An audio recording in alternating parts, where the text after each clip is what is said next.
March 17, 1943. Teplitzufer, 76-78, Berlin. The folder slammed onto the mahogany desk with such force that coffee splashed from Admiral Wilhelm Canaris's porcelain cup, staining intelligence reports that would have meant execution if discovered by the Gestapo. Impossible. The Americans are feeding us propaganda through turned agents. Through the tall windows of Abwehr headquarters, Canaris could see the Landwehr Canal where Rosa Luxemburg's body had been dumped 24 years earlier. Now, as chief of German military intelligence, he held in his trembling hands a report that challenged not just Nazi propaganda, but the entire mathematical foundation of German victory. According to intercepted communications and reports from agents still operating in Mexico City, the Ford Motor Company's Willow Run plant was producing one 4-engine B-24 Liberator bomber every hour. The B-24 Liberator, 1.5 million individual parts, 450,000 rivets, 30,000 separate components assembled into an 18-ton aircraft, rolling off an assembly line faster than Germany could produce a simple Kübelwagen military vehicle. Major Friedrich Wilhelm Heinz, standing at attention before Canaris's desk, had triple-checked the intelligence. The numbers remained the same. What neither man knew was that this moment would trigger the most devastating intelligence failure in modern warfare, the systematic inability of German intelligence to comprehend, believe, or effectively communicate the true scale of American industrial capacity to the Nazi leadership, dooming the Third Reich through a fatal miscalculation of mathematical inevitability. The collapse of German intelligence regarding American production had begun 2 years earlier. In 1941, Luftwaffe General Karl Koller had presented Hermann Göring with reports from military attaché General Friedrich von Bötticher in Washington, stating that American aircraft production was approaching 2,000 planes per month. Göring had laughed, literally laughed, declaring Americans could only build refrigerators and razor blades, not military aircraft. The Americans are bluffing, Göring had told Hitler at the Wolfschanze in December 1941, 4 days after Pearl Harbor. Their democracy makes them weak. Their mongrel population makes them inefficient. Their Jews make them corrupt. They cannot possibly produce what they claim. By March 1943, German intelligence networks across the Americas were reporting something that defied every assumption of Nazi racial theory and economic understanding. The reports came from different sources: Mexican industrialists sympathetic to Germany, Spanish diplomats, Swedish businessmen traveling through Detroit, even intercepted letters from American workers to relatives in neutral countries. They all said the same impossible thing. Ford's Willow Run plant alone was producing more heavy bombers than all of Germany's aircraft factories combined. Oberstleutnant Nikolaus Ritter, head of Abwehr's Air Intelligence Section Abteilung für Luft, had spent 3 weeks analyzing the data. A former Lufthansa pilot who had lived in America for 10 years before the war, Ritter understood American industrial capacity better than most German officers. His apartment in Manhattan during the 1920s had overlooked the construction of the Chrysler Building. He had watched Americans erect the world's tallest building in less than 2 years. Herr Admiral, Ritter reported to Canaris, if these numbers are correct, and I believe they are, then Germany has already lost the war. It is now only a question of mathematics and time. The intelligence came through circuitous routes, each more dangerous than the last. Georg Nicholas, running the Abwehr's primary network in Mexico City, had cultivated sources among American businessmen who traveled freely between Detroit and Mexico's oil fields. These men spoke casually of miracles they witnessed, unaware their dinner conversations were being transcribed by German agents. On February 3, 1943, American oil executive Harold Morrison had attended a reception at the German-Mexican Commerce Association in Mexico City. After several tequilas, Morrison began describing his recent tour of the Willow Run facility, arranged by Ford to showcase to potential investors the company's capability to fulfill government contracts. "Gentlemen," Morrison had said, unaware that Wolfgang Blaum, a German agent posing as an Argentine leather merchant, was memorizing every word, What I saw defies description. The assembly line is over a mile long. The building is so vast that clouds form inside it, and it sometimes rains within the factory. They have 42,000 workers, including thousands of women, Negro women, building the most complex machine ever created. Morrison had pulled out a pencil and began sketching on a napkin. The bomber has 2 bomb bays, each holding 4,000 pounds of ordnance, 4 engines, each producing 1,200 horsepower. They produce them in sections, sub-assemblies Ford calls them, that converge like rivers flowing into the sea. Wing sections arrive from one direction, fuselages from another, tail assemblies from a third. They meet at precise points along the line. Blaum had asked, trying to sound casually interested. But surely such complexity means frequent breakdowns, production delays. Morrison had laughed. That's what Consolidated Aircraft thought. They mocked Ford, said you can't build planes like cars. But Ford broke the bomber down into 60,000 separate operations.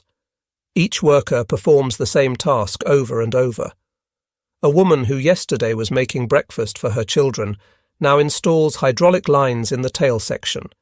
They train them in days, not months. Perhaps the most detailed intelligence came through Francisco Franco's Spain. Colonel José Ungría, Spanish military attaché in Washington, maintained close relationships with American aircraft manufacturers while secretly providing intelligence to Germany in exchange for tungsten shipments crucial to Spanish industry. In March 1943, Ungría attended a reception at the Argentine embassy where he met Charles Sorensen, Ford's production chief and the architect of Willow Run. Sorensen, believing he was speaking to a representative of a neutral nation that might purchase aircraft after the war, spoke freely about the plant's capabilities.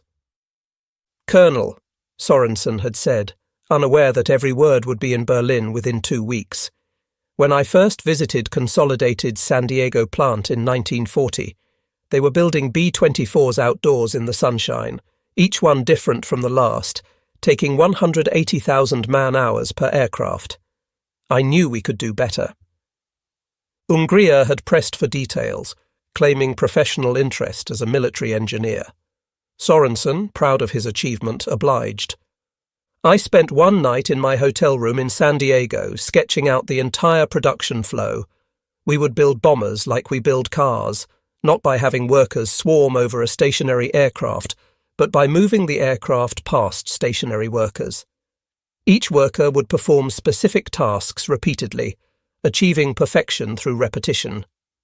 The Spaniard had asked about the workforce challenges of such complexity. "We built an apprentice school that trains 8,000 workers weekly," Sorensen replied. "Women comprise 40% of our workforce. They're actually better at detailed work. Smaller hands for tight spaces, more patience for repetitive tasks. We have Negro workers operating sophisticated machinery. We have boys of 16 managing supply logistics.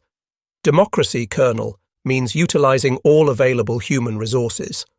Through Swedish, Argentine, Japanese, and Turkish channels, German intelligence received consistent reports confirming Willow Run's production rate. Swedish engineer Erik Lundberg visited the plant in March 1943 and reported, "The plant operates with efficiency that defies European understanding. They use 1,600 specialized machine tools, many designed for single operations. The capital investment is staggering, perhaps $200 million for tooling alone." Japanese commander Toshikazu Omai's coded message to Tokyo, intercepted by German intelligence, provided independent verification. "This single factory produces more aircraft monthly than entire Japanese aviation industry." By April 1943, German intelligence had assembled comprehensive data from 17 independent sources, confirming the production rate. The numbers were staggering. Willow Run alone was producing 650 B-24s monthly at peak, with the entire American B-24 production exceeding 1,400 monthly. Desperate for ground truth, Canaris authorized Operation Pastorius, the insertion of saboteurs into the United States via submarine. George John Dash, leader of one of the two four-man teams, had lived in America for 20 years before returning to Germany in 1939. His secret orders from Canaris were to gather intelligence on aircraft production before conducting any sabotage operations. In the early morning hours of June 13, 1942, Dash's team landed at Amagansett, Long Island, having come ashore from U-202 just after midnight. Within days, tormented by the implications of his mission and what he already knew about American capacity, Dash surrendered to the FBI.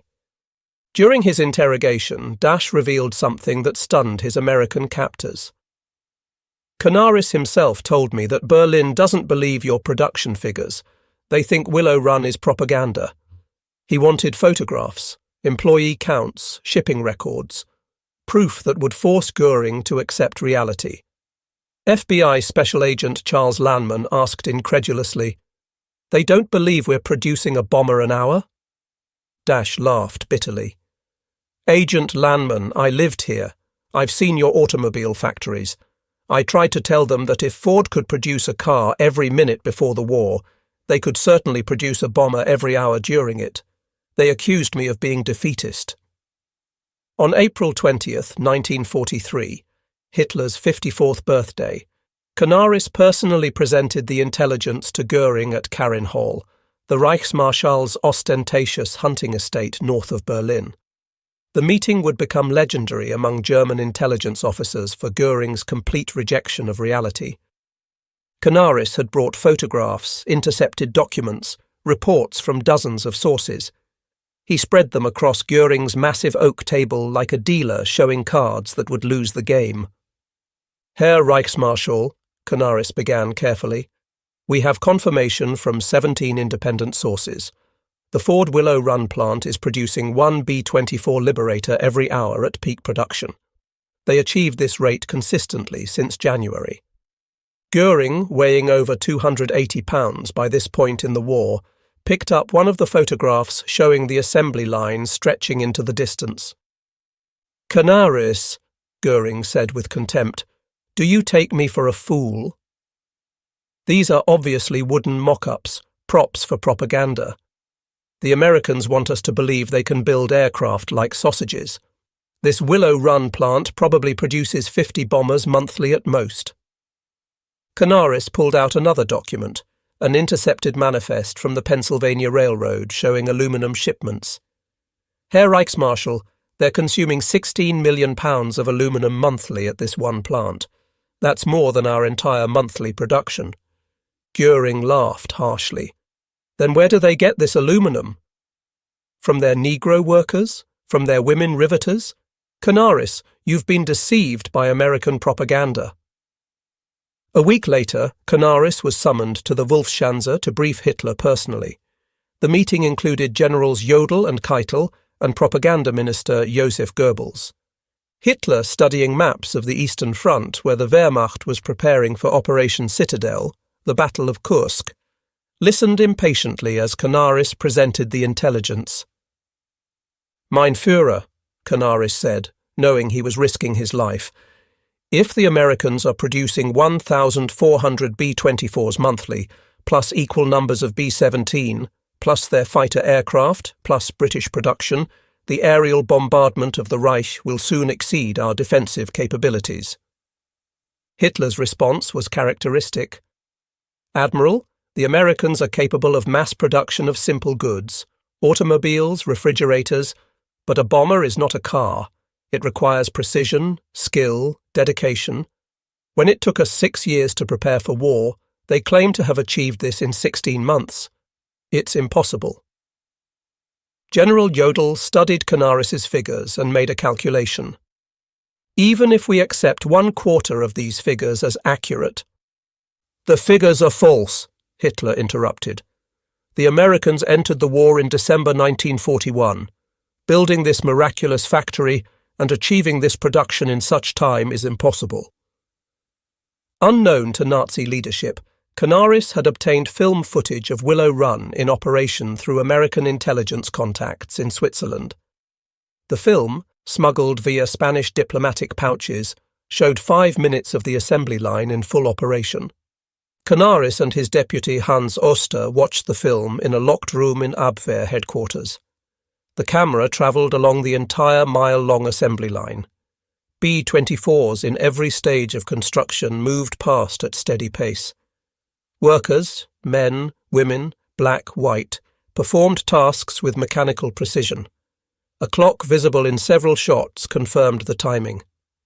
"My God," Oster whispered. "It's true." Canaris lit the film with his cigarette lighter, watching it burn. "We cannot show this to them. They would accuse us of creating fake footage or being traitors." In November 1943, German intelligence obtained aerial photographs of Willow Run taken by a Spanish diplomat. Photo analysts spent weeks studying the images. Their conclusions: parking lots contained approximately 12,000 cars, indicating 3-shift operations. Completed B-24s visible at adjacent airfield, 47 aircraft ready for delivery. Assembly line visible through skylights, aircraft spaced exactly as reported. Rail sidings showed dozens of freight cars delivering materials. Hauptmann Werner Zahn wrote, "Photographic evidence confirms human intelligence. Production rate appears accurate. Recommend immediate strategic reassessment." Göring, shown the photographs, dismissed them as clever American photographic manipulation, probably using scale models. Dr. Albert Speer, Hitler's armaments minister and the only Nazi leader with genuine understanding of industrial production, secretly obtained the American intelligence. His diary entry for May 15, 1943, discovered after the war, reveals his despair. "If the Willow Run figures are even half accurate, we face not defeat but annihilation. They produce more aircraft in a month than we do in a year. But I cannot speak this truth. To do so would be my death warrant." Dr. Otto Ohlendorf, head of SD Inland and a trained economist, analysed American economic data. His report to Himmler in December 1943 was stark. The Ford Motor Company's peacetime production in 1941 was 1.1 million vehicles. They have converted this capacity to bomber production. At current rates, by June 1944, the Americans will have produced enough B-24s alone to drop our entire 1940 London bombing tonnage, every single day. On Christmas Eve 1943, Canaris received intelligence showing American production projections for 1944. B-24 Liberators, 18,000. B-17, Flying Fortresses, 12,000. B-29, Super Fortresses, 1,000.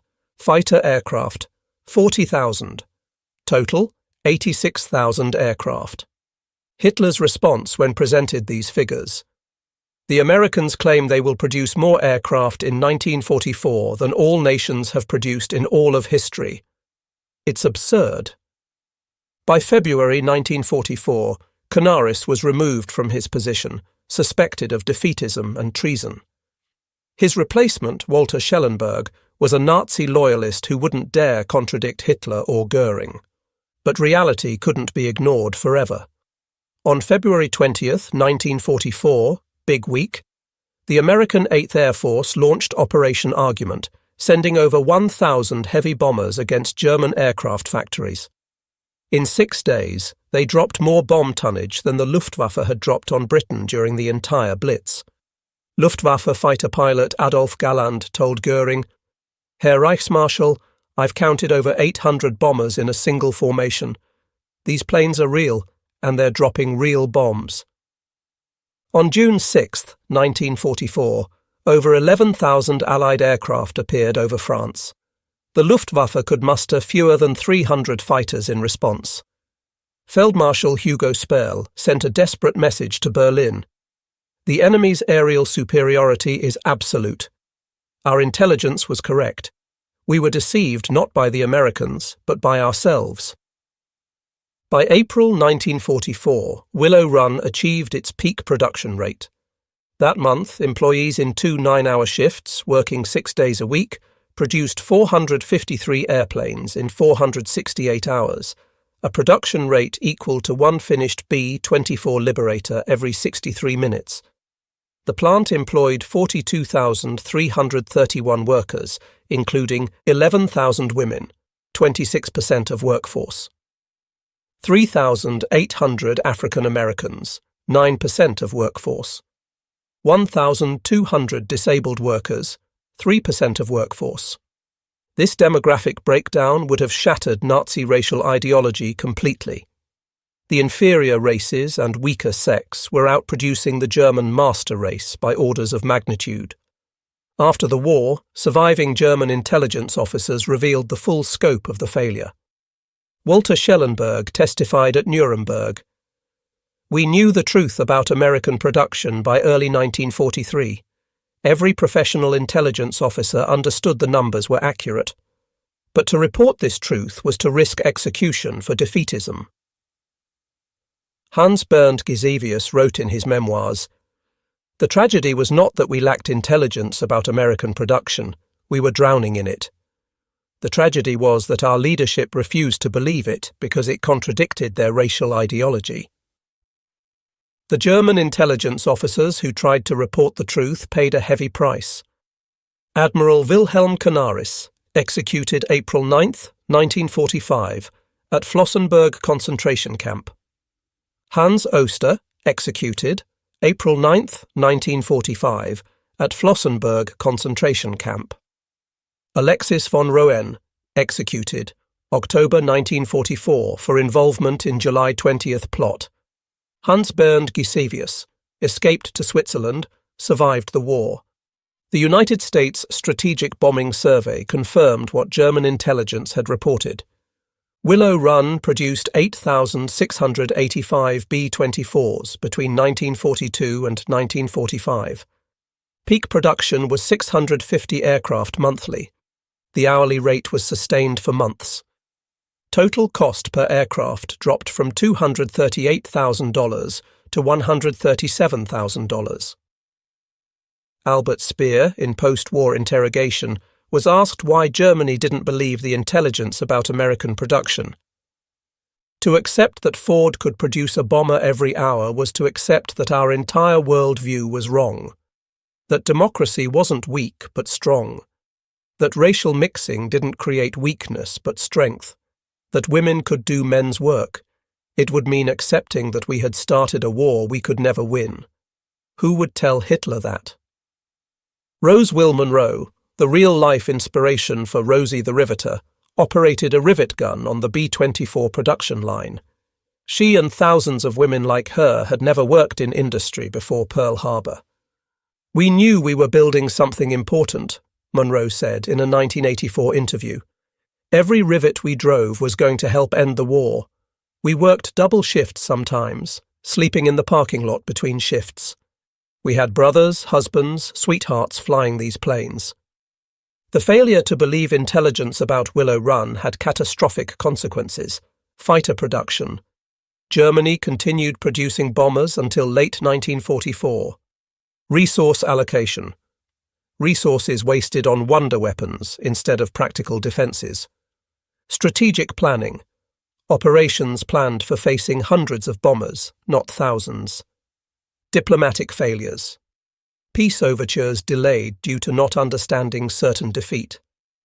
German economists analysing captured documents realised the true scale Willow Run cost, $200 million. German entire aircraft industry investment, 1933 to 1945. $400 million equivalent. Willow Run floor space, 3.5 million square feet. All German aircraft factories combined, 8 million square feet. Willow Run electrical consumption, 2.5 million kilowatts monthly. The Americans had built a single factory consuming more resources than entire German cities. The final accounting. By war's end, the full scale was revealed. Total B-24s produced 18,188. Willow Run built 8,685. Total B-17S produced 12,731. Total American aircraft produced 1940 to 1945, 303,717. Total German aircraft produced 1940 to 1945, 94,700. The United States produced 3.2 times more aircraft than Germany while fighting a two-ocean war. Historians call the German intelligence failure regarding American production one of the most consequential in military history. It wasn't a failure of collection. German agents gathered accurate, detailed intelligence. It was a failure of acceptance, leadership refusing to believe intelligence contradicting their worldview. Dr. Gerhard Weinberg concluded, German intelligence accurately assessed American production capacity by early 1943. Had this intelligence been believed and acted upon, Germany might have sought peace 2 years earlier, saving millions of lives. The story carries profound lessons. Cognitive bias. Accurate intelligence can be rejected if it contradicts core beliefs. Ideological blindness. Political ideology can override mathematical reality. Systemic failure. Intelligence systems punishing unwelcome truth receive comfortable lies. Fatal miscalculation. Underestimating opponents leads to catastrophic errors. At the 1985 dedication of the Yankee Air Museum at Willow Run, former Rosie the Riveter Rose Will Munro met former Luftwaffe pilot Hans Rudel. Rudel asked, "How did you build so many so fast?" Munro answered, "Honey, we just went to work every day and did our job. Nothing fancy, just punch in, build bombers, punch out. Democracy isn't complicated, it's just free people doing their best." Rudel responded, "We were told democracy made you weak, that your diversity made you inefficient. We were told lies, and those lies killed millions." In the ruins of Berlin, May 1945, American intelligence officers discovered a final German intelligence report on Willow Run, dated April 20th, 1945, Hitler's last birthday. Willow Run production confirmed. We reported this truth 2 years ago. We were not believed. Germany dies not from lack of intelligence, but from lack of wisdom to believe intelligence that contradicts what we wish to be true. Let future generations learn, reality does not bend to ideology. Mathematics does not yield to mythology. Truth, ignored, becomes tragedy. The report was never delivered. By then, Hitler was in his bunker, the 1,000-year Reich had days to live, and thousands of American bombers, many built at Willow Run, delivered the final argument German intelligence had tried to make 2 years earlier. The verdict of history is clear. German intelligence was excellent. German intelligence acceptance was catastrophic. In that failure to believe uncomfortable truths lies a warning for all nations. Reality doesn't care what you believe. Those who deny reality in favor of ideology will ultimately be destroyed by it. Willow Run built more than bombers. It built proof that democracy works, that diversity strengthens, that freedom produces. German spies counted them all. German leaders believed none. And that disbelief killed the Third Reich as surely as any bomb.